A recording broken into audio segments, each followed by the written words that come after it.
চলমান মধ্যপ্রাচ্য সংকটের প্রায় এক মাস হতে চলল ইসরায়েল এবং যুক্তরাষ্ট্রের যৌথ আক্রমণ এবং সেই আক্রমণে মধ্যপ্রাচ্যের প্রভাবশালী দেশগুলোর মৌন সমর্থন এই সংঘাতে ইরানের চরম পরাজয়ের আভাস দিয়েছিল।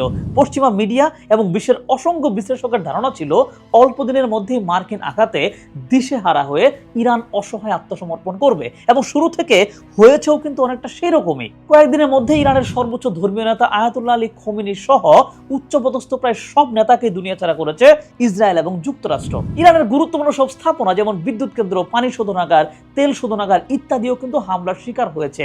বিশাল ধ্বংসযজ্ঞের মুখে পড়ে গিয়েছিল ইরান। যেই পরমাণু কার্যক্রম নিয়ে ইরানের সাথে পশ্চিমা তথা যুক্তরাষ্ট্রের ঝামেলা ধারণা করা হচ্ছে, সেই পরমাণু কার্যক্রমের স্থাপনাগুলোও ধ্বংস করা হয়েছে। হিসাব মতে ইরানের প্রায় ৯,০০০-এরও বেশি জায়গায় আঘাত করা হয়েছে। আর এই সংঘাত কেন্দ্রিক এবার স্থল সেনা পাঠানোর ব্যাপারে জোর দিচ্ছে যুক্তরাষ্ট্র। কিন্তু এত কিছুর পরেও ইরান কিন্তু নিঃশর্ত আত্মসমর্পণ করেনি। আর মধ্যপ্রাচ্যের চলমান সংঘাত কবে শেষ হবে তারও কোনো অনুমান করা যাচ্ছে না এই মুহূর্তে।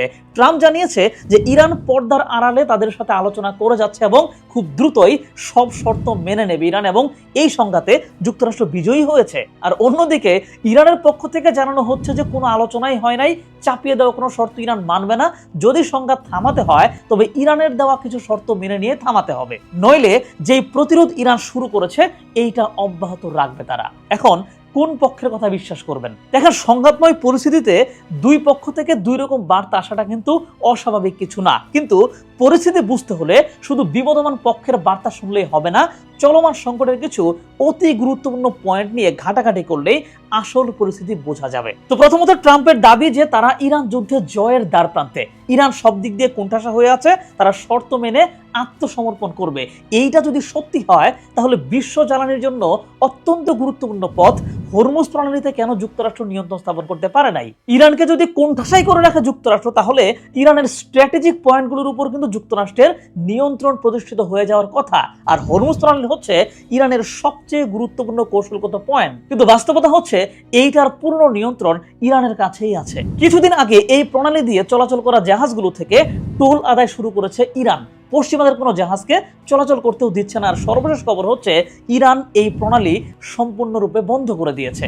আবার ইরানের উপর চাপ বৃদ্ধি করার জন্য যুক্তরাষ্ট্র যে নতুন করে স্থল সেনা মোতায়েন করতে যাচ্ছে, যদিও মার্কিন কূটনীতিক আবার জানিয়েছে যে এই সিদ্ধান্ত তারা হয়তো নেবে না, তবে মধ্যপ্রাচ্যে এখন পর্যন্ত যুক্তরাষ্ট্র এবং ইসরায়েলের যা সক্ষমতা আছে সেইটা দিয়ে যে ইরানকে কোণঠাসা করা যাচ্ছে না, এইটার একটা বড় প্রমাণ হচ্ছে নতুন করে স্থল সেনা পাঠানোর উদ্যোগ। তার মানে স্থল সেনা পাঠানোর সিদ্ধান্ত এবং হরমুজ প্রণালীর উপর নিয়ন্ত্রণ প্রতিষ্ঠা করতে না পারা, এই দুইটা জিনিস কিন্তু প্রমাণ করে যে আসলে যুক্তরাষ্ট্র ইরানকে পরিপূর্ণরূপে কোণঠাসা করে রাখতে পারে নাই। আর তার চেয়ে বড় কথা হচ্ছে ইরানের চাইতে কিন্তু ছোট দেশ ছিল ইরান। আর যুক্তরাষ্ট্র যখন ইরাকে আক্রমণ করেছিল সেখানে প্রায় 2 লক্ষের কাছাকাছি সৈন্য মোতায়েন করতে হয়েছিল। আর নতুন করে এই যে মধ্যপ্রাচ্যে সৈন্য মোতায়েনের কথা ভাবছে, এইটা যদি করা হয় তাহলে টোটাল সৈন্যের সংখ্যা হবে 7 থেকে 10 হাজারের মতো।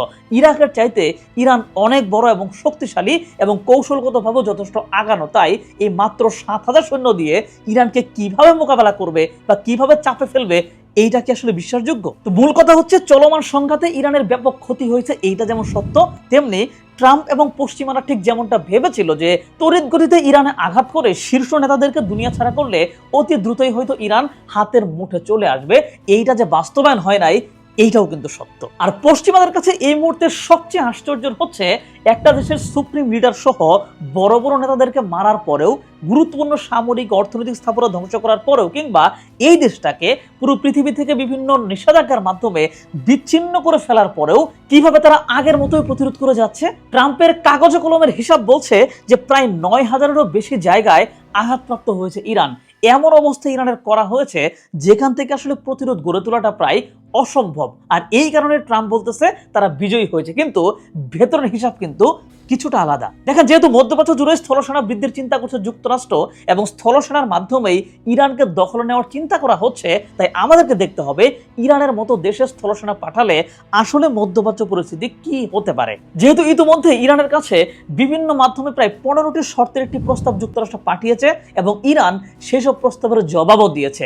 জবাব থেকে জানা যায় যে ইরান যুক্তরাষ্ট্রের চাপিয়ে দেওয়া শর্তগুলো মানবে না, বরং ইরান নিজেও এমন কিছু শর্ত দিয়েছে যা আবার যুক্তরাষ্ট্রও মানবে না। যেমন ইরান হরমুজ প্রণালীর উপর পূর্ণ নিয়ন্ত্রণ ধরে রাখতে চায় এবং এই পথে চলাচলকারী জাহাজ থেকে টুল আদায় করতে চায়। সেই সাথে এই যে ইসরায়েল এবং যুক্তরাষ্ট্র কিছুদিন পর পর ইরানে আঘাত করে সংঘাতের সূচনা করে, এইটার একটা স্থায়ী চুক্তির মাধ্যমে বন্ধ করতে চায় ইরান, এবং এবারের সংঘাতের পর তারা ক্ষতিপূরণও চায়। তার মানে এই শর্তগুলো কিন্তু খুবই গুরুত্বপূর্ণ, এইগুলো ট্রাম্প বা পশ্চিমারা কেউই মানবে না। ফলে একটা বড় সম্ভাবনা আছে ইরানকে পরাজিত করার জন্য শুধু আকাশপথের আক্রমণের উপর নির্ভর না করে সত্যিই স্থল সেনা অভিযান পরিচালনা করার। আর এইরকম ঘটনা যুক্তরাষ্ট্র এর আগেও কয়েক জায়গায় ঘটিয়েছিল। যেমন ভিয়েতনামে যাতে সমাজতন্ত্রীরা সরকারে আসতে না পারে এই জন্য ভিয়েতনামে ব্যাপক সেনা মোতায়েন করে প্রায় 19 বছর লড়াই করেছিল আমেরিকা। আবার আফগানিস্তানের তালেবদের ক্ষমতা থেকে সরানোর জন্য সেখানেও বিপুল পরিমাণে সেনা উপস্থিতি ঘটিয়ে টানা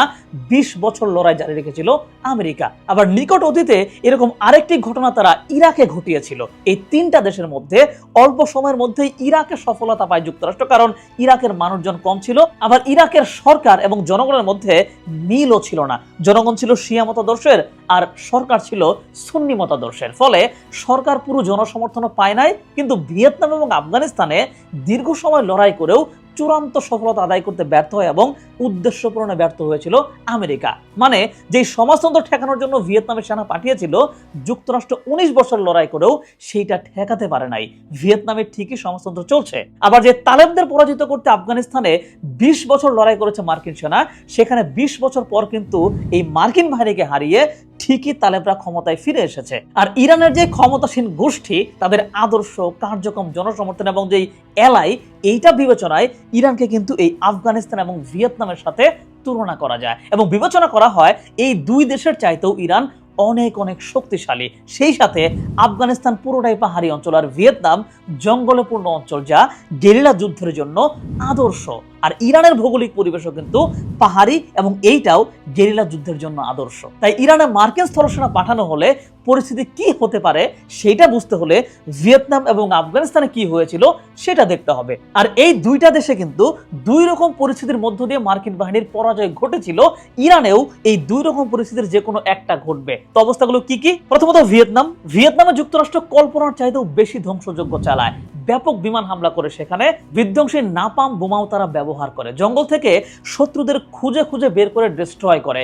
বিমান থেকে জঙ্গলের ভেতরে থাকা ভিয়েতনামি যোদ্ধাদের টার্গেট করে বোমা ফেলা হয়। আর এসবের জন্য এট এ টাইম ভিয়েতনামে মার্কিন সেনা উপস্থিতি ছিল প্রায় 6 লক্ষের কাছাকাছি। আর এই বিশাল সেনাবহর এবং প্রযুক্তির ফলে ভিয়েতনামি বাহিনীকে জনসম্মুখে খুঁজেই পাওয়া মুশকিল হয়ে যাচ্ছিল। ভাবা হচ্ছিল ভিয়েতনামের সফল হচ্ছে যুক্তরাষ্ট্র, কিন্তু ভিয়েতনাম এমন একটা দেশ যে দেশের পুরো ভূগোল নিয়ে মার্কিন বাহিনীর পূর্ণ ধারণা ছিল না। মার্কিন বাহিনীর বিপক্ষে লড়াই করা ভিয়েতনামি বাহিনীর নাম ছিল ভিয়েতকং, যারা সমাজতন্ত্রী ধারণায় বিশ্বাসী ছিল, যা ছিল পুরোপুরি পশ্চিমা বিরোধী আদর্শ। আর এই ভিয়েতকং কোনো নিয়মিত বাহিনী ছিল না, এরা ছিল গেরিলা বাহিনী।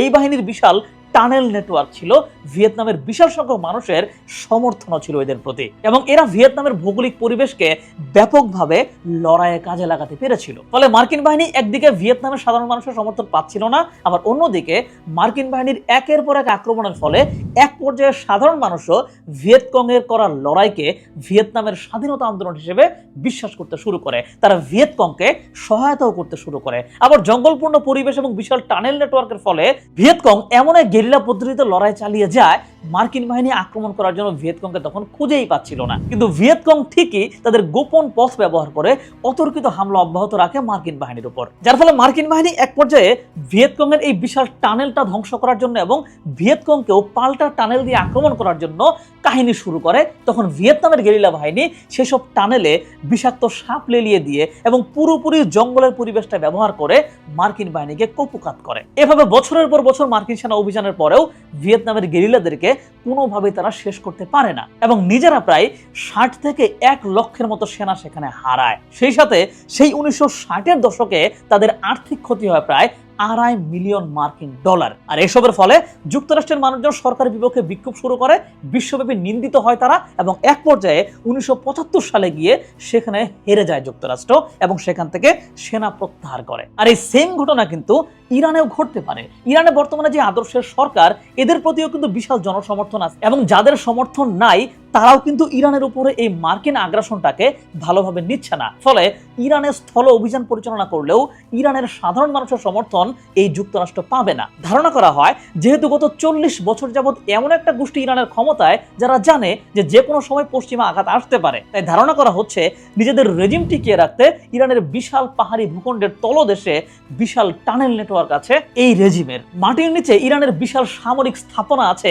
এমনটাও বিশ্বাস করা হয়। আর এইসব জিনিস নিয়ে মার্কিনীদের তেমন কোনো ধারণা নাই, ফলে সহজে ইরানিদেরকে কাবুও করতে পারবে না তারা। তাই লম্বা সময় অভিযান পরিচালনা করলেও ইরানি বাহিনীকে পরাস্ত করা প্রায় অসম্ভব, বরং ইরানের প্রযুক্তি এবং গেরিলা কৌশলের ফাঁদে আটকে যেতে পারে যুক্তরাষ্ট্র। আবার আফগানিস্তানে কি হয়েছিল? আফগানিস্তানের সরকার ছিল তালেবরা। টুইন টাওয়ারে হামলার পর সেই তালেব সরকারকে সরানোর জন্য এবং নিজস্ব মতাদর্শের সরকারকে বসানোর জন্য আফগানিস্তানে হামলা করে যুক্তরাষ্ট্র। ব্যাপক বিমান হামলার মাধ্যমে অল্প দিনের মধ্যেই কিন্তু সরকারের পতন ঘটানো হয় এবং নতুন সরকার বসানো হয়। কিন্তু এরপরে তালেবরা শুরু করে গেরিলা লড়াই। দেশের ভৌগোলিক পরিবেশ কাজে লাগিয়ে তারা মার্কিন বাহিনীর উপর অতর্কিত হামলা করতে শুরু করে। সময় যায়, বছরের পর বছর যায়, কিন্তু নতুন প্রযুক্তি কাজে লাগিয়েও আফগানিস্তান থেকে তালেবদের নিশ্চিহ্ন করতে পারে না যুক্তরাষ্ট্র।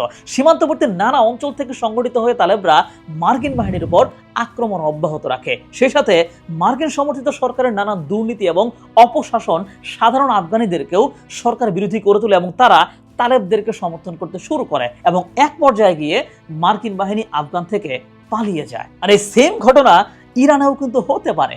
ব্যাপক স্থল অভিযানে শুরুতেই ইরানের সরকার পরিবর্তন হতে পারে, কিন্তু আইআরজিসি বা ইরানের সাধারণ মানুষজন তাদের লড়াই অব্যাহত রাখবে। ইরানের বাহিনীদের কৌশলগত সহায়তা প্রদান করবে রাশিয়া এবং চীন। শেষ পর্যন্ত পরাজিত হবে মার্কিন বাহিনী। দেখেন, ইরানের যে প্রচুর ক্ষয়ক্ষতি হবে এইটা কিন্তু সত্য। আর এই কারণেই ইরানিরা তাদের কৌশলগত কয়েকটি জায়গার নিয়ন্ত্রণ রেখে যাদের লম্বা সময় লড়াই অব্যাহত রাখতে পারে সেই পথে কিন্তু হাঁটবে এবং হাঁটছে। আর এই কৌশলগত একটা অবস্থান হচ্ছে হরমুজ প্রণালী। সর্বশেষ খবর মতে ইরান সম্পূর্ণ হরমুজ প্রণালী বন্ধ করে দিয়েছে। আর এই প্রণালী হচ্ছে ইরানের কৌশলগত প্রতিরোধের সবচেয়ে বড় টুল। গত এক মাসের সংঘাতের ফলে এই পথে জ্বালানি সরবরাহ বিঘ্নিত হয়েছে, যেটার ফলাফলে আমরা বিশ্বব্যাপী কিন্তু জ্বালানির তীব্র সংকট দেখতে পাচ্ছি। বেশ কিছু দেশে জ্বালানির অভাবের রাস্তায় যানবাহন চলতে পারছে না, মানুষ হেঁটে হেঁটে অফিসে যাচ্ছে। যেসব দেশে সীমিত জ্বালানি আছে সেসব দেশেও তেলের পাম্পগুলোতে দেখা যাচ্ছে যানবাহনের বিশাল লাইন, আর বিদ্যমান জ্বালানির দাম প্রায় বেড়ে ডাবল হয়ে গেছে। এইটা বিশ্বব্যাপী একটা ক্রাইসিস তৈরি করছে। আর হরমুজ প্রণালী পুরোপুরি বন্ধ করে দিয়ে ইরান এই বৈশ্বিক ক্রাইসিসটাকে আরো বৃদ্ধি করার চেষ্টা করছে। ফলে বিশ্বব্যাপী মার্কিন আগ্রাসনের বিপক্ষে জনমত তৈরি হবে। আবার সম্প্রতি মার্কিন গণমাধ্যমে প্রকাশিত খবরে জানা যায় যে প্রায় 17টি মার্কিন ঘাঁটি এবং স্থাপনা ব্যাপকভাবে ক্ষতিগ্রস্ত হয়েছে ইরানের আঘাতে। আর এসবের মধ্যে ট্রাম্প বলে বেড়াচ্ছে যে তারা এই লড়াইয়ে জিতে গেছে। ইরানকে আলটিমেটামও দিয়েছে। ঠিক আছে, আলটিমেটাম দিচ্ছে ভালো কথা, কিন্তু আলটিমেটাম শেষ না হতেই আবারও হামলা চালাচ্ছে তারা। তার মানে পশ্চিমা গণমাধ্যম যেইভাবে এই সংঘাতকে দেখাচ্ছে সেটাও কিন্তু শতভাগ সত্য না। যাই হোক, শেষ দিকে একটা বিষয় মনে করিয়ে দেই। দেখেন, ভিয়েতনাম এবং আফগানিস্তানের যুক্তরাষ্ট্র 20 বছর করে লড়াই জারি রাখতে পেরেছিল, কারণ এই দুই দেশের সংঘাতের জন্য বিশ্ব তেলের বাজার আক্রান্ত হয় নাই।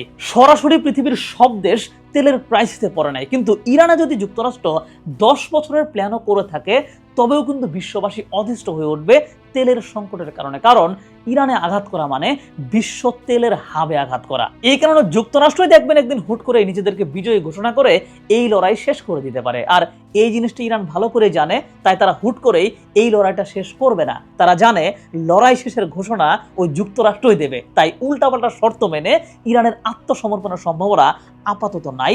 সংঘাত আরো কিছুদিন চলবে, এটাই মোটামুটি মনে হচ্ছে।